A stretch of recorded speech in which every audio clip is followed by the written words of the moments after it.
నీ కొడుకుని తీసుకొచ్చి ఒక షాడో ముఖ్యమంత్రి వాడు ఈరోజు నువ్వేమి లేవు, నువ్వు ఒక అసమర్థుల్లాగా మూలనబడి ఉన్నావు. అదేవిధంగా ఇక నీ కొడుకు ఇష్టం వచ్చినట్టు వాడికేమీ తెలియదు, ఓనమాలు కూడా రావు రాజకీయాల్లో. అందువల్ల తనకు తెలిసింది ఏంటంటే నేను భయపెట్టేస్తే అది కూడా భయం ఈయన పెట్టడం కాదు, ఆ పోలీసుల అధికారం అండగా చూసుకొని పోలీసుల చేతిలో పెట్టుకొని ఇష్టం వచ్చినట్టుగా ప్రతిపక్షం నేతలు ఎవరు మాట్లాడి మీ పరిపాలన బాగాలేదంటే తీసుకుపోవటం. అదేవిధంగా ముఖ్యంగా ఈ రాష్ట్రంలో ఈ 1 ఇయర్లో ఆడపిల్లల మీద జరుగుతున్నటువంటి అత్యాచారాలు ఇంతవరకు స్వాతంత్రం వచ్చాక రాజకీయ చరిత్రలో, అంతకుముందు ఎక్కడో నిజాం టైంలో రజాకారుల ఉద్యమాల్లో మహిళల మీద అత్యాచారాలు దారుణంగా జరిగాయి అనేది మనం విన్నాము. బ్రిటిష్ హయాంలో అలాగే జరిగినాయి, ఎందుకంటే పోరాట వీరులను వాళ్ళు ఆ విధంగానే ఆడవాళ్ళని చేర్చేవాళ్ళు. కానీ ఈరోజు ఇది ఒక ప్రజాస్వామ్య దేశం, ప్రజాస్వామ్య పరిపాలన అనుకొని మీరు అనుకుంటున్నారు, మేమైతే అనుకోవట్లేదు. ఈవీఎంల సాయంతో వచ్చినటువంటి దరిద్ర పరిపాలన మీది ప్రభుత్వం ఇది. ఈ ప్రభుత్వంలో మీరు చేస్తుంది ఏంటంటే ఇదిగో ఇట్లాంటి అనాచారాలు. మీ పార్టీ వాళ్ళు ఏదో పని చేసినా సరే వాళ్ళకి ఏ విధమైన శిక్షలు లేవు.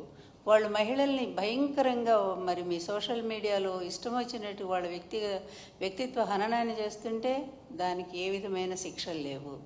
కానీ సాక్షి మీడియాలో ఒక అనలిస్టు ఒక విషయాన్ని చెప్తూ దాన్ని మాట్లాడితే దాన్ని తీసుకెళ్ళి కొమ్మినేని గారికి అంటగట్టి అప్పటికప్పుడు ఆయన మీద కేసు పెట్టి తీసుకెళ్ళి ఇదా మీ పరిపాలన, ఇది సుపరిపాలన అంటారా? మీరు నిజంగా నిజాయితీగా ఒప్పుకోండి, ఒక్క పాయింట్ అన్న నిజాయితీగా ఒప్పుకోండి అయ్యా మీ తండ్రి కొడుకులు. ఇక ఆ 3 ఆయన గురించి ఎందుకు మాట్లాడాలా? ఆ 3 ఆయన ఒక వేస్ట్ ఫెలో అనేది అర్థమైపోయింది. ఎందుకంటే ఆయన అందుకే సనాతన వేషం వేసుకొని రాష్ట్రాలన్నీ తిరుగుతున్నట్టున్నాడు ఇక్కడేం చేయలేక. అందువల్ల ఇక ఆయన గురించి వేస్ట్ మాట్లాడటం కూడా వృధా. ఎందుకంటే ఆయనకు నాయకత్వ లక్షణాలు మొదటి నుంచి లేవు, ఎదిరించే తత్వం అస్సలు లేదు. చంద్రబాబు పిలిచినప్పుడు వాళ్ళు వచ్చి జగన్ గారిని ఒక తిట్టిపోవటానికి మాత్రం ఉపయోగపడతా ఉన్నాడు.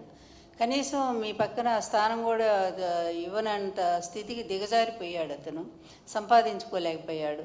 అందువల్ల నీకు అతని గురించి ఎక్కువ మాట్లాడకూడదు. కానీ మీ ఇద్దరు కలిసి ఈరోజు రాష్ట్రాన్ని ఏ విధంగా చేస్తున్నారో ఒక్కసారి ఆలోచించండి. మీరు ఆలోచించట్ల, ప్రజలు ఆలోచిస్తున్నారు, ప్రతి క్షణం ఆలోచిస్తున్నారు. ఎందుకంటే శ్రీశ్రీ గారు అన్నట్టు మదమెక్కిన తురంగాలు అన్నట్టుగా మదం పట్టినటువంటి గుర్రాలు లేకపోతే ఏనుగులు ఇవన్నీ కూడా ఇష్టం వచ్చినట్టుగా ప్రవర్తిస్తూ ఉంటాయి. వాటికి ఉచ్చము నీచము జ్ఞానము ఏమీ తెలియదు.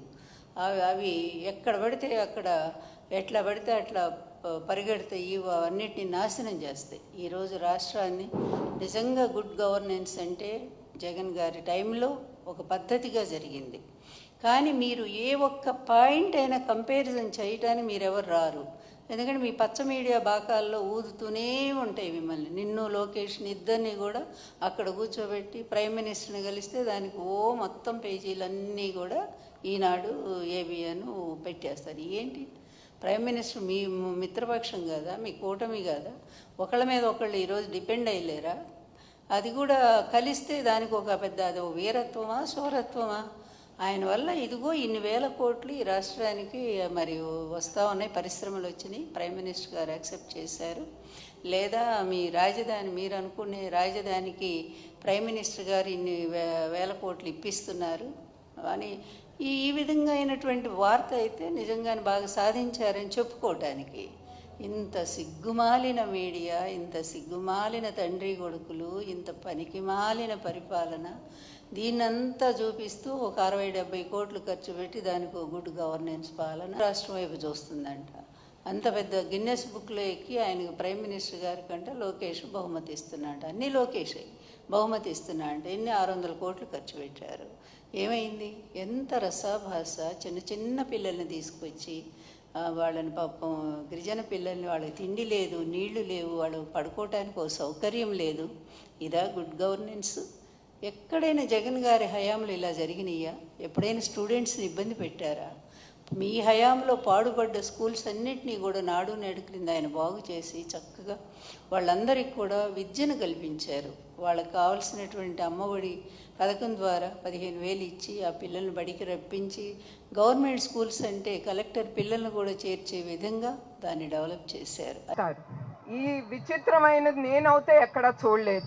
మీరేమన్నా చూసారండి ఇది ఎక్కడన్నా ఎప్పుడన్నా? అని నాకు చాలా నమ్మకం చంద్రబాబు నాయుడు గారి మీద.